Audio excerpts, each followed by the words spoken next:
Live from New Delhi, you're watching DD India News Hour, India's voice to the world. I'm Tanvi Taneja, coming up in the next hour. ISRO successfully launches India's heaviest communication satellite, CMS-03 on LVM3. Prime Minister Modi hails ISRO's achievement.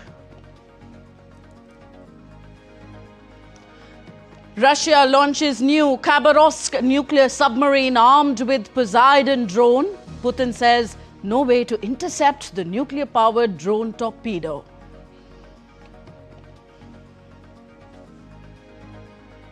UK police says train and knife attack not a terrorist incident.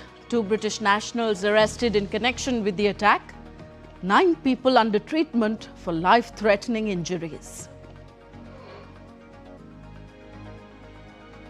And India sets a target of 299 for South Africa in ICC Women's World Cup final at Navi Mumbai.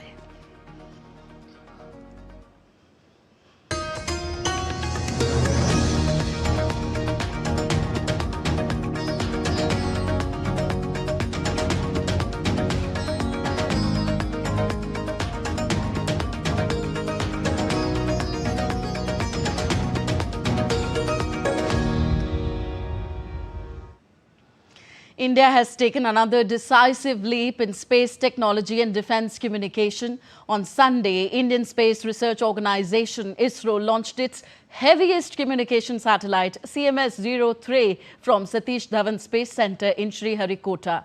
This state-of-the-art satellite will strengthen the Indian Navy's space-based communication network and will enhance maritime domain awareness. Prime Minister Narendra Modi says India's space sector has become synonymous with excellence and innovation. More in our next report. 5, 4, 3, 2, 1, 0. The Indian Space Research Organisation successfully launched its heavy communication satellite CMS-03 from Satish Dhawan Space Centre in Sriharikota, Andhra Pradesh on Sunday. The 2 Vikas engines together generating... The CMS-03, weighing 4,410 kilograms, is the heaviest communication satellite launched by ISRO till date. It was carried into the orbit by LVM3 M5 rocket, marking yet another significant milestone for the Indian Space Agency. The CMS-03 satellite is a multi-band communication satellite with coverage over a wide oceanic region, including the Indian landmass, and is designed for providing communication services for at least 15 years. The satellite incorporates a host of new technologies and yet another shining example of Atmanirbhar Bharat. Prime Minister Narendra Modi hailed the successful launch of the satellite. On X, he said, and I quote, "Our space sector continues to make us proud. Congratulations, ISRO, on the successful launch of India's heaviest communication satellite, CMS-03. Powered by our space scientists, it is commendable how our space sector has become synonymous with excellence and innovation. Their success have furthered national progress and empowered countless lives." Unquote. Satellite would strengthen Navy's space-based communications and maritime domain awareness capabilities. CMS-03, also referred to as GSAT-7R, is tailor-made to serve as the backbone of Indian Navy's communication network across the Indian Ocean. The GSAT-7R is the most advanced communication satellite developed for the Indian Navy to date. It is entirely indigenously designed and developed and underscores India's growing competence in high-end satellite technologies. The satellite is loaded with multi-band payloads including C, extended C and Ku bands that enable secure, high-capacity voice, data and video transmissions between warships, submarines, aircraft and shore-based command centers. Its continuous geosynchronous positions ensures uninterrupted, secure communication for both the armed forces and civilian agencies involved in disaster response, remote sensing, and telemedicine. It will also strengthen India's command and control capabilities across its vast maritime frontier.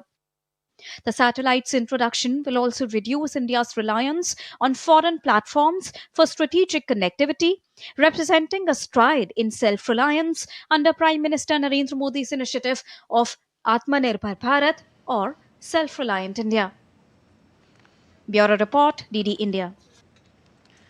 And let's now connect with DD India's Jai Singh, stationed at Sriharikota. Welcome, Jai Singh. India strengthens its naval communication network with the indigenous GSAT-7R satellite launch from Sriharikota today. How significant is this achievement for ISRO and India?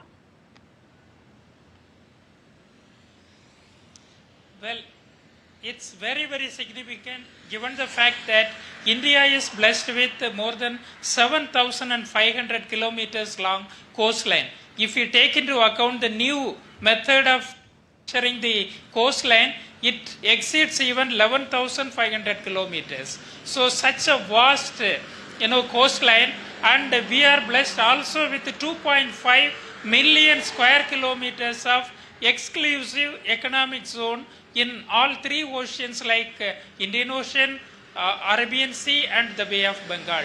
So we have vast claim in this ocean surface, and our strategic importance also is there in Indian Ocean, and this CMS-03 satellite is a good way of ensuring very safe and secure, unhindered, seamless communication network between its warships, its aircraft and the submarines, along with the shore-based naval stations. So this is a very good shot in the arm for Indian Navy and also for other civilian purposes, because it has its footage in land mass as well. Okay, thank you. Another significant thing is the reduction of expenditure for such. Yes, go on, go on.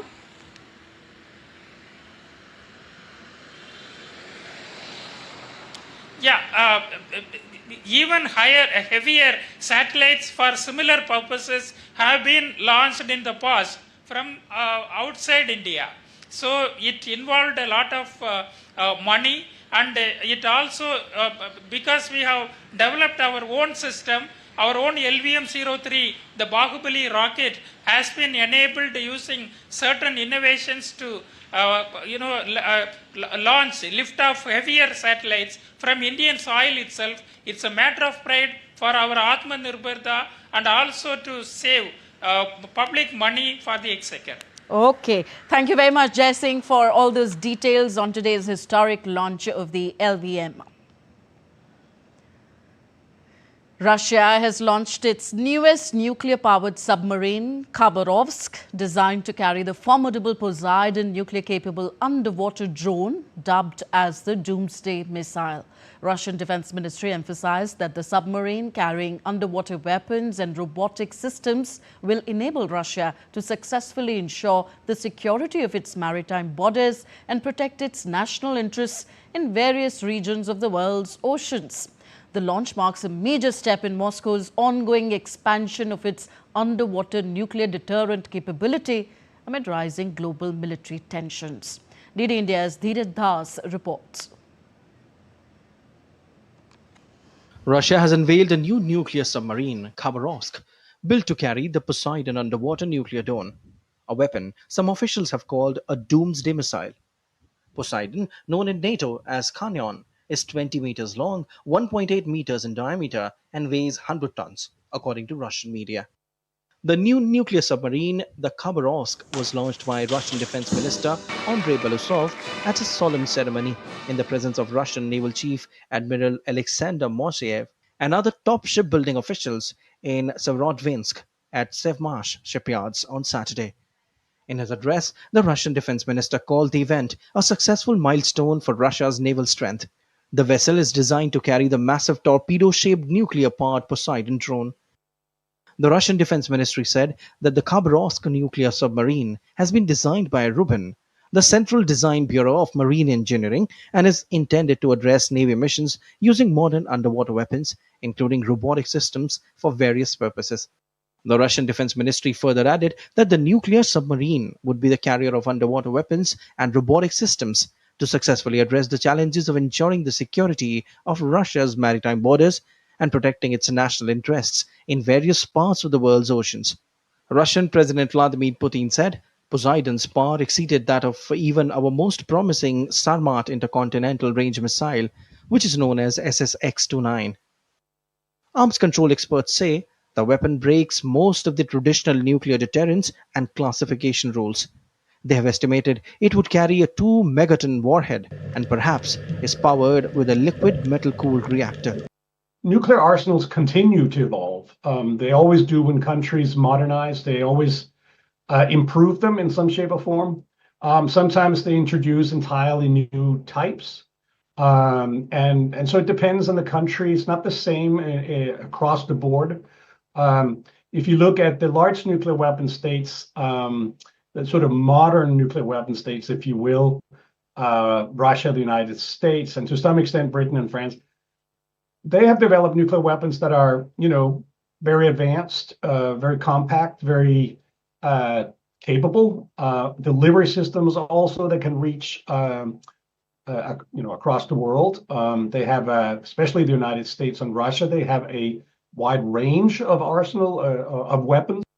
The Poseidon is a new weapon that has appeared amid what Putin has cast as a global arms race, primarily between the United States, Russia, and China, to modernize and develop their nuclear arsenals.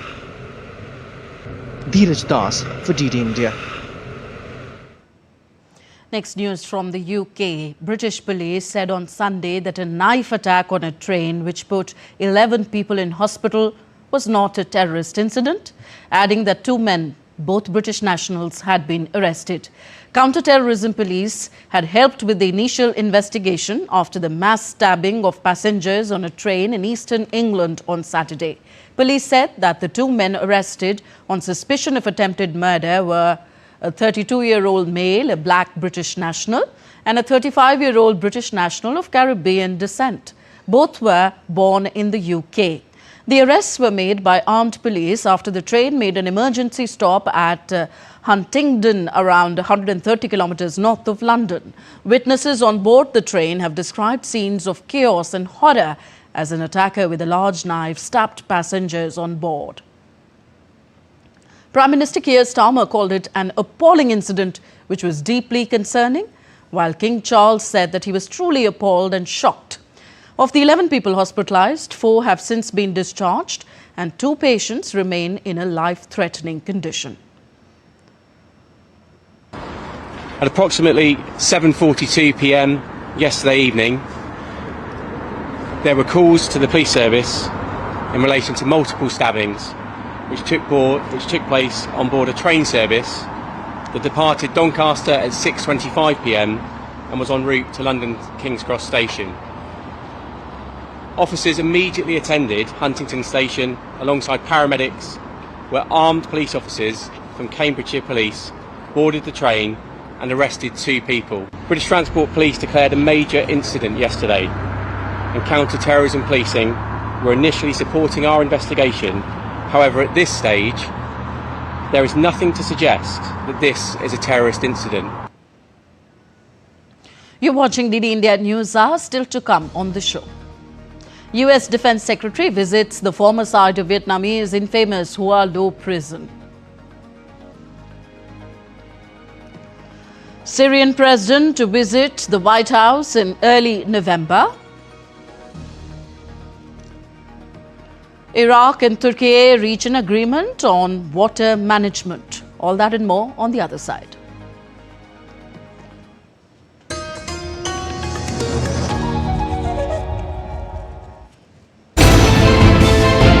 Geopolitics and trade deals. Economic challenges amid development. Hard work and the path to prosperity. It's the economy always. Between walkers, money is what money does and says. Supply creates its own demand. Between the bulls pulls and bears tears. When supply chains globalization and India rises to the podium. We'll get you centered with the economic brief at 8 p.m. every Thursday on DD India.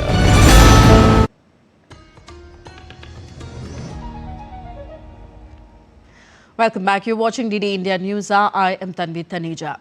On to the Caribbean now. The US says it has killed dozens of people in strikes on small vessels from Venezuela, which it alleges carry narcotics and narco-terrorists, without providing evidence or details about those on board. The strikes have drawn condemnation in the region. Nicolas Maduro accuses Washington of using drug trafficking as a pretext for imposing regime change in Caracas to seize Venezuelan oil. We have a report. A US Navy vessel is seen maneuvering in the eastern Caribbean Sea, roughly 200 miles north of the Venezuelan mainland. US Defense Secretary Pete Hegseth informed of the latest US strike against the drug cartels in international waters. Hegseth wrote on social media, the latest strike hit another narco-trafficking vessel.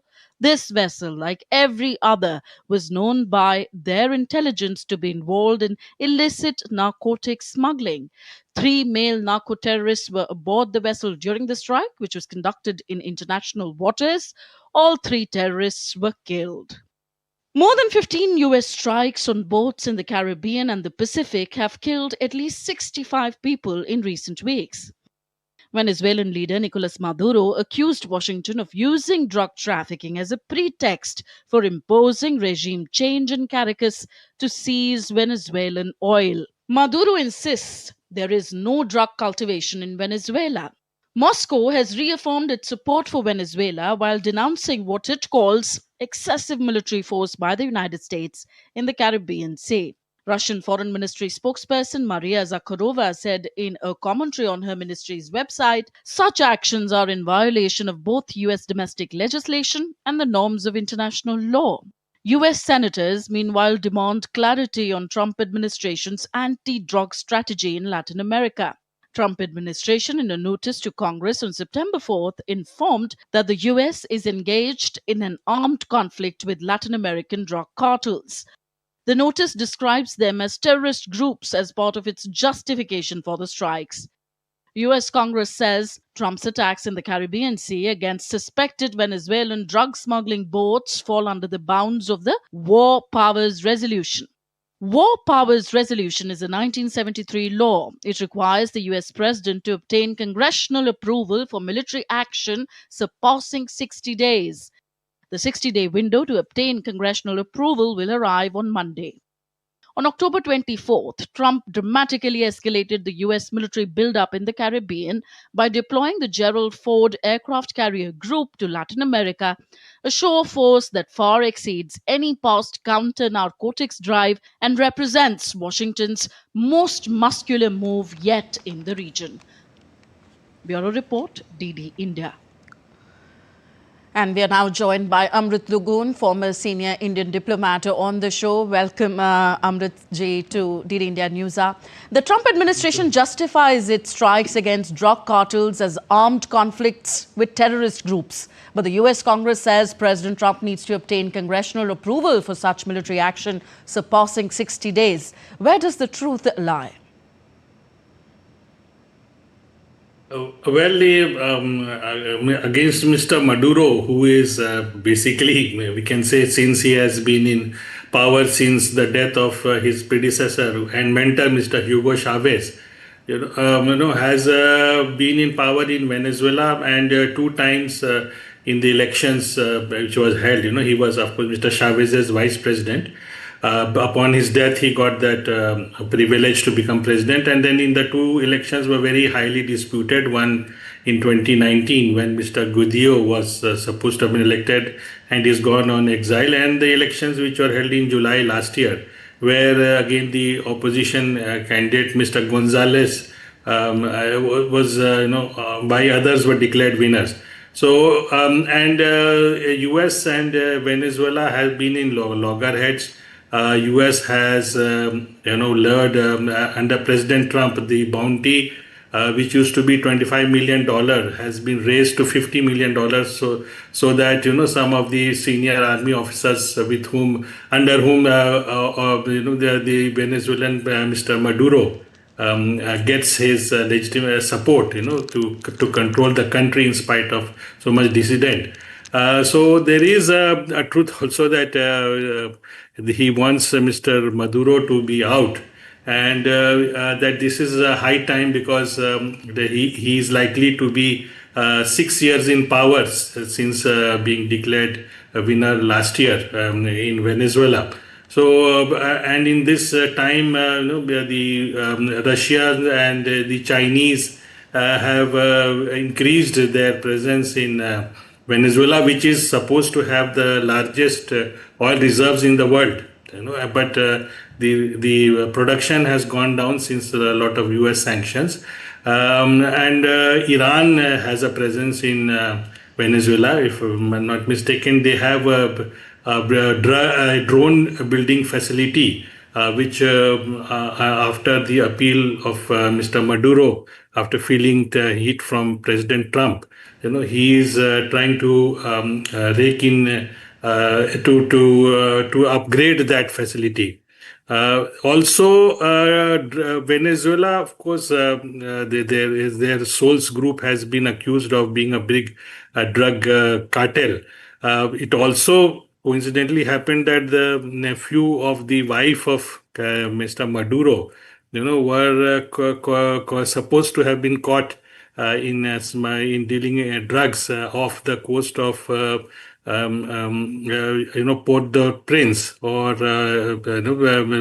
some time back, and they were extradited to US for trial. So there are on both sides, but at the same time, the other neighboring country of Venezuela, which is Colombia, with which US has had very good relations, especially in tackling the drug cartels of Mr. Escobar. One was very famous, who is no more now. But in order to not to target Mr. Maduro per se, the current president of Colombia, Mr. Pedro, has also been sanctioned by US, to as if look a long war. So it's mostly US is building as a larger fight against the drug in the Caribbean,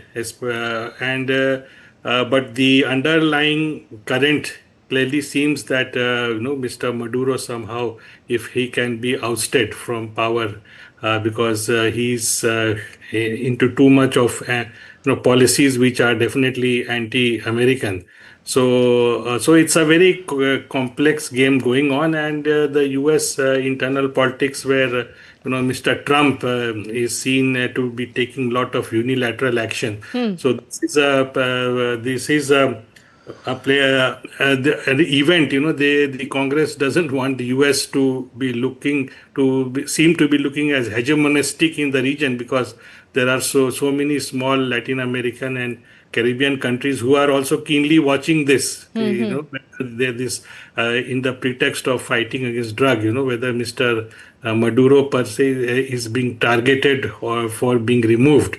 So if they allow US to go ahead with that, then they could be the next target. Okay.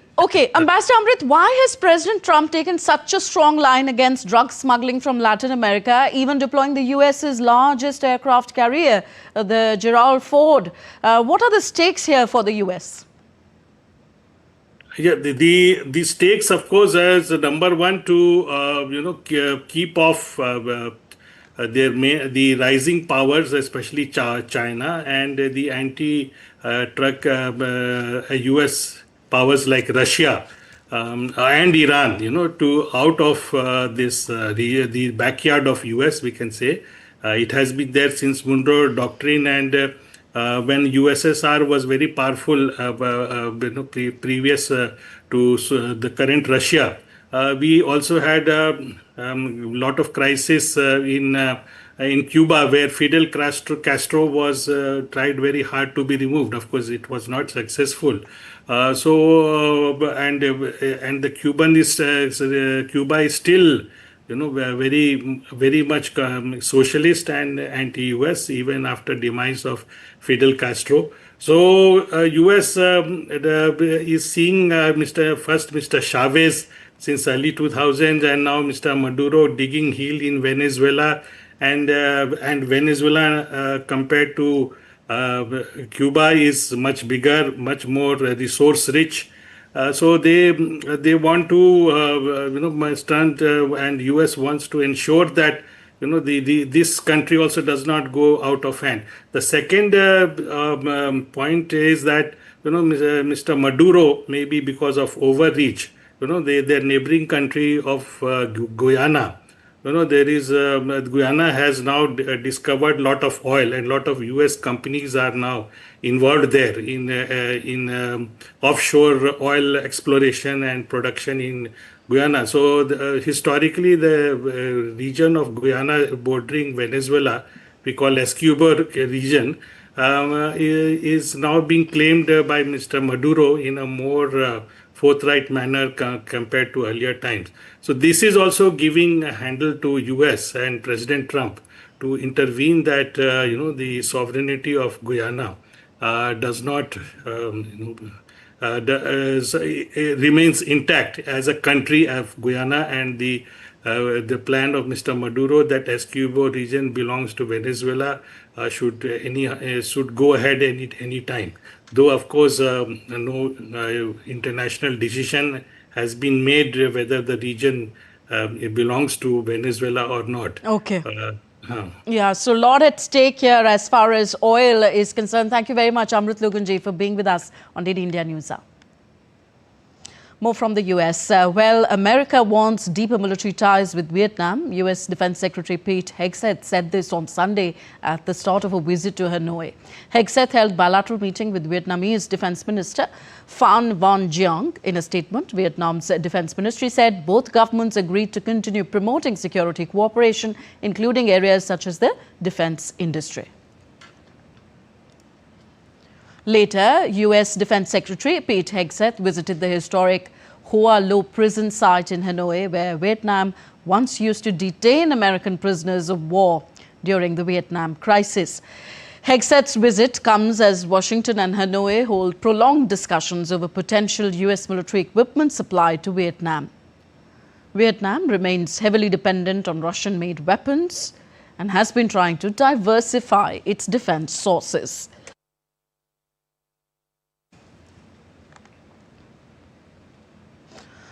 On to Asia now. During a joint presser in Baghdad, Iraqi Foreign Minister Fawad Hussein and his Turkish counterpart Hakan Fidan said that their countries have reached an agreement on water management. Iraq said the deal represents the first accord in the history of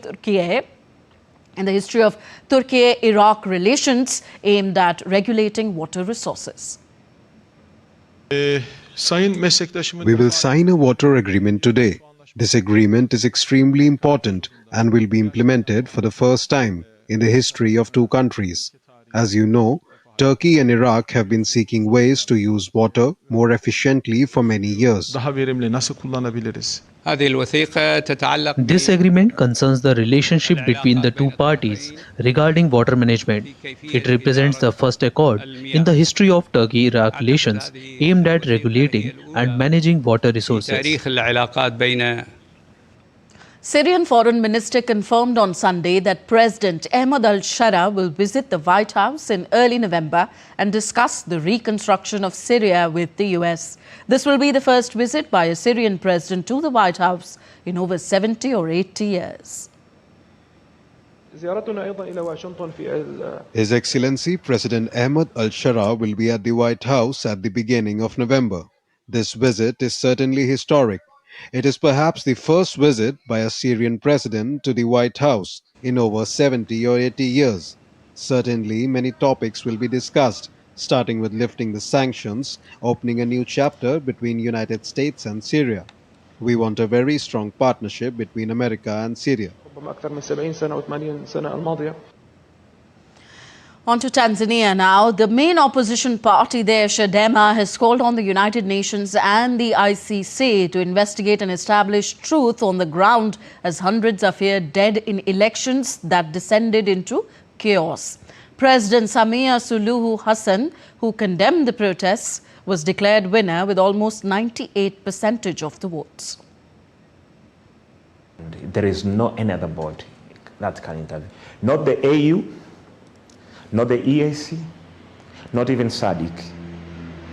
Only the UN and the ICC can establish the truth on the ground. And that's why we are calling for them to do so without any delay.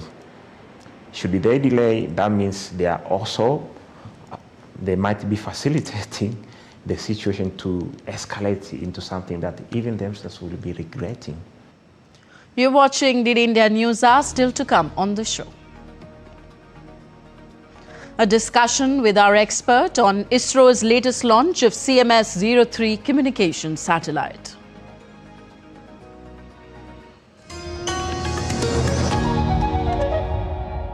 Can the US launch a bombing campaign against Iran? The Philippines vessel suffered structural damage. The saga of child sexual abuse is the United States China's debt trap strategy. Truth is stranger than fiction. But sometimes hard to uncover.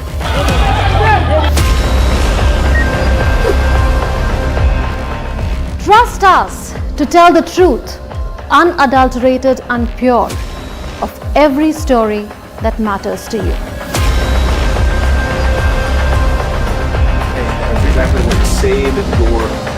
You read between the lines, cut the clutter, and connect the dots to get you the full picture. Watch Connecting the Dots at these times with me, only on DD India.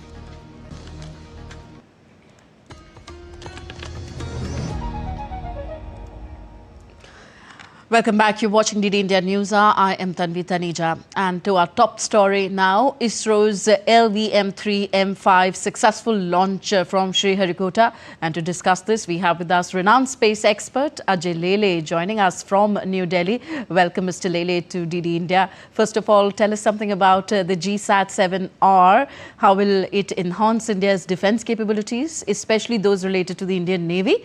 Also, whether it might prove useful to the Army and the Air Force in any way. This satellite is actually, as you rightly pointed out, that it is GSAT-7R. R means replacement. This satellite is a replacement of the earlier launch satellite, which was launched in the year 2013 for Indian Navy, called GSAT-7. Also, it is known by a name Rukmini. This satellite has now come of age, and there was a requirement to replace this satellite to have a continuity. But what is more important to understand over here is that during last 10 to 12 years since the satellite was launched in 2013, and it was the first strategic satellite which was launched by India, we have learned many things. The technology also has evolved over the last decade or so. Indian Navy has understood how to use the satellite systems. They have understood what is the exact requirements, what are the advantages, what are the limitations of these systems. So when this second system was developed, Indian Navy contributed in a big way towards development and design part also. So now it is actually, one can say, typically a user-friendly satellite which has been launched for the Indian Navy. This is an exclusive satellite for Indian Navy. It has worked a lot during its earlier phase as Rukmini also. As far as Indian Air Force and Indian Army are concerned, Indian Air Force got its own satellite in the year 2021 called NSAT-7A. In fact, Air Force has also made a request to replace this satellite because of its age. In the year 2023, Ministry of Defense has already approved the launch of INSAT-7C. I think it will be launched in another 2 years or so. As far as Indian Army is concerned, they are going to get an exclusive satellite as far as their requirements are concerned called INSAT-7B. It may happen next year. But as far as Indian Air Force satellite is concerned, around 30% of that satellite space is being used by Indian Army. So I can say that as far as Indian Navy is concerned, the Rukmini was exclusively for their use, and this satellite CMS-03 is also exclusively for their use. Okay, so could you shed some more light on the ways in which GSAT-7R will further modernize India's communication and telecommunication system? As far as India's Rukmini satellite is concerned, one can say that it has played a very vital role in various operations. During exercises also, for communicating say around 50 ships together at one point in time, it has played a very vital role. So it's not only ships, it's submarines, various other aerial platforms also, which have been used by Navy. They are networked by these satellites. During Doklam crisis also, this satellite has played a very vital role when we had certain amount of indication about Chinese submarines making some progress in the waters closer to India. So in a similar fashion, this satellite also will be helping Indian Navy to actually have a net centricity established to connect various maritime platforms. Because there is a concept called maritime domain awareness, where you require split second decision making, and for that purpose you require all sorts of inputs which are in real time. And with satellite systems like this, these inputs will be available in real time for the decision makers to take decisions. So in a sense, I can say that the satellite can help both during peacetime as well as during any sort of operations. Okay, could you also illustrate the ways in which GSAT-7R will help critical civilian agencies such as those involved in disaster response, remote sensing and telemedicine in performing their functions? You see, any satellite system, one can say, is a dual-use satellite system. It can help both military as well as to the civilian administration also. And particularly if you see disaster management in today's context, what we call HADR, becomes a joint responsibility of both Indian Armed Forces as well as the civilian administration. During tsunami crisis also, we have seen how Indian Navy has responded. So disasters like this require secure communication, immediate inputs as far as imagery systems are concerned, and good navigational aids. Every satellite cannot do all those things, but a collection of a few satellite systems together help you in this fashion, and it helps you in a very major way into ensuring that your disaster management agencies work in a quick period of time and they get sufficient inputs, because during most of the disasters what happens is that your weather conditions are very inclement. So disaster management agencies find it very difficult. So if satellite systems are there with secured communication, it really helps them to reach to the last mile also in a quick period of time because of good communication and navigational systems. Okay, are there any commercial implications of the successful launch of the GSAT-7R? You see, as far as commercial implications are concerned, there are no direct commercial implications. But if you see India's space program is a mix of ISRO and commercial agencies working together. So as far as this program is also concerned, there was good amount of a support which was given to ISRO as far as development of their launch vehicle is concerned. LMV vehicle which was developed, LMV3 vehicle which was developed, there are a lot of commercial agencies which are involved into it. And various other factors also which are indirectly or directly related with development of a ground infrastructure of satellite systems. In India, along with ISRO, HAL also plays a very vital role towards making these systems workable. And there are a lot of commercial agencies which are also doing some small jobs which are required for these purposes. And over a period of time, we can see that the commercial agencies are taking a big role. Today, after this satellite was launched, Chairman ISRO has already indicated that future launch of a PSLV will be done by the commercial agencies, and now the next launch which may happen as far as PSLV is concerned could be done by a commercial agency also. So commercial input as far as satellite system development is concerned is increasing day by day, and in this satellite also there was a certain amount of inputs from the commercial organizations. Okay, finally, Mr. Lele, considering the successful launch of GSAT-7R satellite, which is entirely indigenously designed and developed, how would you rank ISRO among the world's space organizations today? I think ISRO is one of the leading space organizations in the world today. And one can say that with confidence because ISRO has got a very long history. If you see that we have done some wonderful missions over a period of last 20 to 30 years. We had launched our Chandrayaan-1 mission in the year 2008. That actually has brought a lot of eyeballs as far as ISRO is concerned. Then ISRO has done various other missions for various other countries also. So both at a commercial terms and at a scientific term, ISRO is doing a good job. ISRO has done various scientific missions also like AstroSat, then Aditya L1 mission, and now we have got major programs which are lined up, Chandrayaan-4, Chandrayaan-5 and Gaganyaan mission also. So I think entire world is looking at ISRO as one of the most successful agencies, not only based on its success, but because of the quality of a success which they have achieved in a very limited amount of money and time. Yes, indeed. Shot in the arm for ISRO. Thank you very much, Ajay Leleji, for being with us. As always, you've given us greater insights on the journey of ISRO. Moving on now, Prime Minister Narendra Modi on Sunday visited the holy Patna Sahib Gurudwara in Patna, Bihar, the revered birthplace of the 10th Sikh Guru, Guru Gobind Singh Ji. During his visit, the Prime Minister paid obeisance at the shrine and offered prayers. The Prime Minister's visit to the sacred site comes as part of his tour of Bihar, where he is scheduled to attend several public programs. The Patna Sahib Gurudwara holds immense significance for the Sikh community and attracts pilgrims from across the world.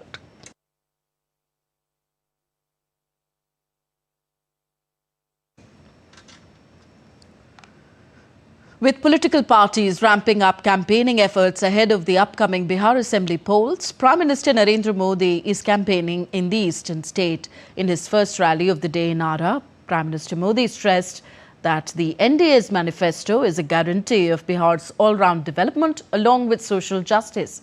He said the sea of people gathered in the city was an indication that the public has once again made up its mind to form an NDA government in the state.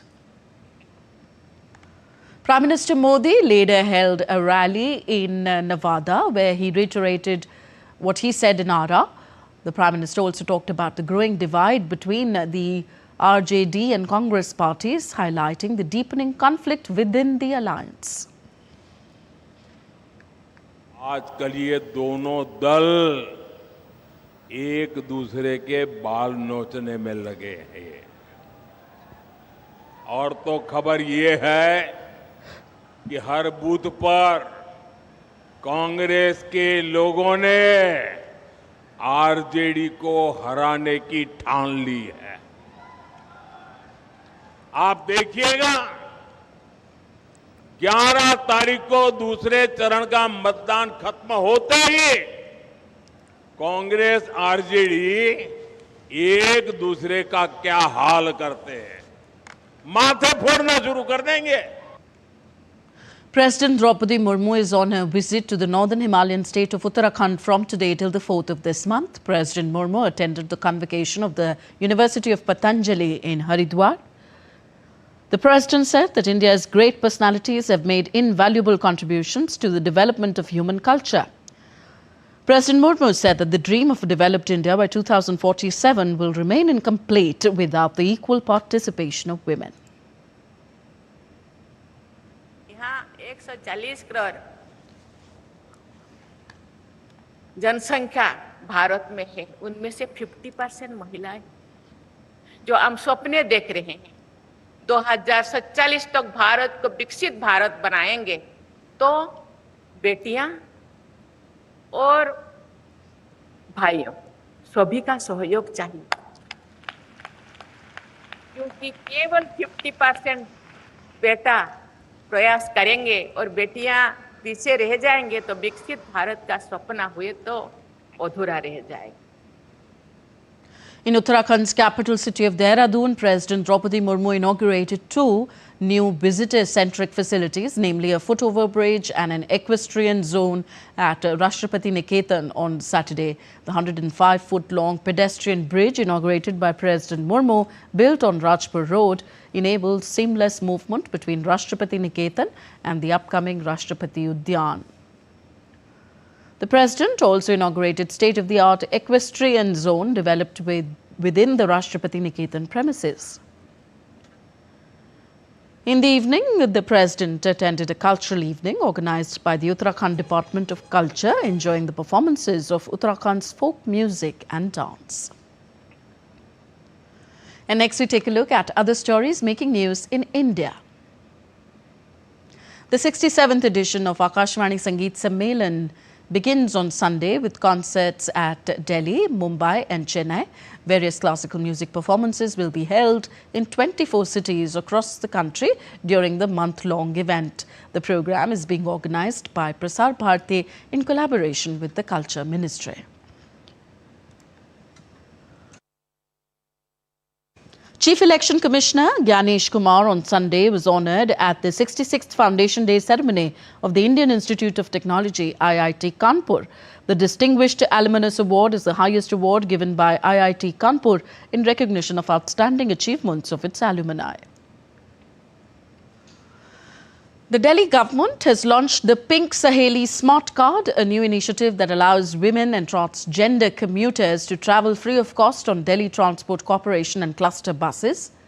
The move aims to enhance safety, accessibility and inclusivity in the capital's public transport system for women.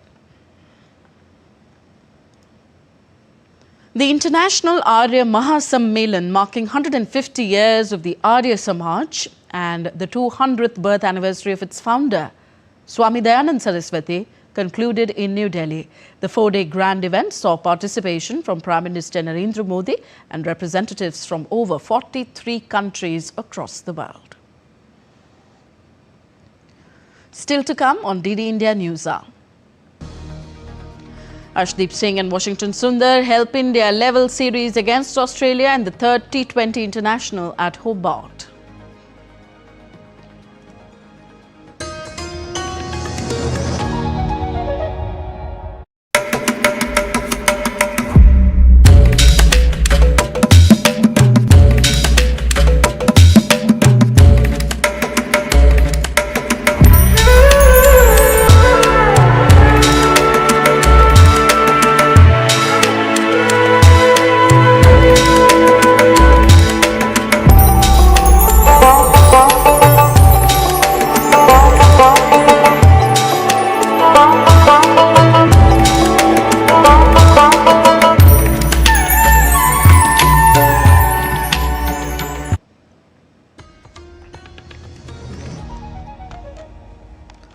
Welcome back. You're watching DD India News Hour. I am Tanvi Taneja. Nigeria has vowed to continue defending citizens of all religions after President Donald Trump threatened military action in the West African country over its treatment of Christians there. A Nigerian presidency spokesperson said on Sunday that Nigeria would welcome US assistance in fighting Islamist insurgents as long as its territorial integrity is respected. A report.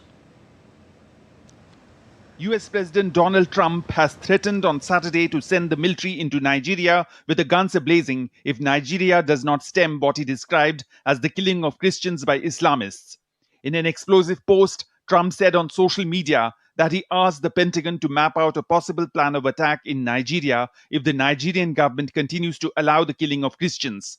Trump said the US government will also immediately stop all aid and assistance to Nigeria. Trump's post on Nigeria came a day after his administration added Nigeria back to countries of particular concern list of nations that the US says have violated religious freedom. Before Trump's threats, Nigeria's foreign ministry said it will continue to defend all citizens irrespective of race, creed or religion. Nigerian government said that like America, Nigeria has no option but to celebrate the diversity that is their greatest strength. It also hoped Washington would remain a close ally. In a separate statement before Trump's post, Nigerian President Bola Ahmed Tinubu posted a statement on Saturday pushing back against claims of religious intolerance and defended his country's efforts to protect religious freedom. Nigeria is embroiled in numerous conflicts that experts say have killed both Christians and Muslims without distinction. While Nigerian President Bola Ahmed Tinubu had no immediate reaction to Trump's threat of military action, the White House also had no immediate comment on the potential timing of any US military action. Bureau Report, DD India. Union Minister of State for Science and Technology, Dr. Jitendra Singh, reviewed preparations for the India International Science Festival 2025. During this, the minister said that the festival will showcase India's transformation into a science-led, innovation-driven nation. The 11th edition of the India International Science Festival will be held in Chandigarh from December 6th. The four-day event will continue till 9th of December. Troops of Indian Armed Forces are conducting exercise Trishul, a major tri-services exercise in the western sector. The exercise is being conducted by the Indian Navy jointly with the Indian Army and Indian Air Force. Exercise Trishul exemplifies India's resolve to safeguard its borders through the spirit of jointness, self-reliance and innovation. The exercise aims to achieve validation and synchronization of operational procedures across the three services, enabling joint operations in multi-domain environment. The key objectives include enhancing interoperability of platforms and infrastructure. In a tragic accident, 15 people were killed and 3 others injured when a tempo traveller crashed into a parked truck on the Bharatmala Expressway in Rajasthan's Jodhpur on Sunday night. According to Falodi Superintendent of Police Kundan Kavadia, the victims were returning to Jodhpur after visiting the Kolayath temple around 220 kilometers away. All the victims were residents of the Falodi area in Jodhpur. The injured were initially taken to a nearby hospital and later shifted to Jodhpur via a green corridor for advanced treatment.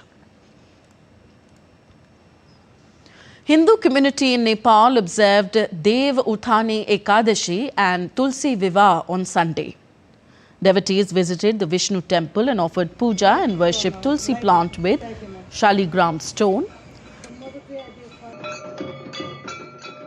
It is assumed that on this day, Lord Vishnu wakes up from his divine rest and Goddess Tulsi marries Lord Vishnu, symbolizing sacred union. You're watching the India News Hour. Time now for some sporting action. On to updates from the ICC Women's World Cup final between India and South Africa underway in Navi Mumbai. India have given early jolts to South Africa in their chase of 299 runs in the title clash. Earlier, half-centuries by Shafali Verma and Deepti Sharma helped India post a competitive 298 for 7. Put into bat in a rain-delayed match, India rode on an opening stand of 104 between Smriti Mandhana and Shafali Verma, who top-scored with 87 to stay in the hunt for the first title in front of a sellout home crowd. India, runners-up in 2005 and 2017, are playing their third final. The ODI World Cup is awaiting a new champion, with South Africa also eyeing their first crown. And in men's cricket, India beat Australia by 5 wickets in the third of the 5-match T20 at the Belirve Oval in Hobart on Sunday. Batting first, Australia rode on the back of Tim David and Marcus Stoinis's half-centuries to take Australia to 186 for 6 from 20 overs. Arshdeep Singh, returning to the side, picked up 3 wickets, while Varun Chakrabarti chipped in with 2 wickets. In reply, India chased the total in 18.3 overs. Washington Sundar led India to victory, being the top scorer with his 49-run cameo. With the result, the series is all square at 1-1. India's men's cricket A team defeated South Africa A in the first unofficial test at the Centre of Excellence ground in Bengaluru. Rishabh Pant-led India A pulled off a thrilling 3-wicket win over South Africa A on the final day, courtesy an unbeaten 62-run stand between Anshul Kamboj and Manav Sutar. Chasing 275, India A were in trouble at 32 for 3. A counter-attacking 90 from Rishabh Pant, supported by Rajat Patidar and Ayush Badoni, steadied the innings. But when both fell on the final morning, South Africa A sniffed victory. However, Kamboj and Sudar dug deep, stitching 62-run partnership, guiding India A home with calm heads and clever stroke play.